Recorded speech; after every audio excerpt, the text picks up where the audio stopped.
కనుమనాడు కాకైనా కదలదంటే ఎందుకంటేనమ్మా దీనికి 4-5 కారణాలు ఉంటాయి మనం గమనించినట్లయితే.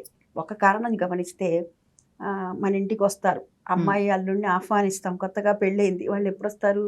భోగి రోజు వచ్చారు.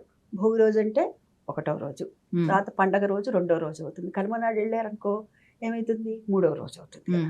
అందుకని 3వ రోజు వెళ్ళకూడదని. అందుకని కొన్ని రోజుల నాడు వెళ్ళకూడదు అంటారు. 3వ రోజు, 6వ రోజు, 9వ రోజు. అంటే మనం ఎవరింటికైనా వెళ్ళినప్పుడు కనుక కొన్ని రోజుల్లో వెళితే మళ్ళీ వెళ్ళాల్సి వస్తుంటుంది అని.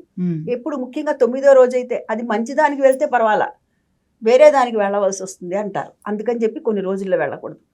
ఇది 3వ రోజు అవుతుంది కాబట్టి అందుకని వెళ్ళకూడదన్నారని ఒక భావన. ఇంకొకటి, కనుమనాడైనా కాకి కదలదంటే పితృదేవతలకి పిండం పెడతారు. అంటే కిక్కిరి పిండం అని చెప్పేసి చిన్నది ఇంత చేసి పెడతారనమాట. కానీ కాకి పెడతారు, అది కాకి తీసుకునేటటువంటిది. ఈ కనుమనాడు కాకి ఎక్కడికి కదలదంటే అందరూ పెట్టి ఆహారం పెడుతుంటే ఎక్కడికి వెళ్ళాల్సిన పనే ఉంది? కాకి అవసరం లేదుగా, ఇక్కడ ఆహారం దొరుకుతుంది కదా. అందుకని కనుమనాడు కాకైనా కదలదు అన్నమాట. ఇది 2వ కారణం.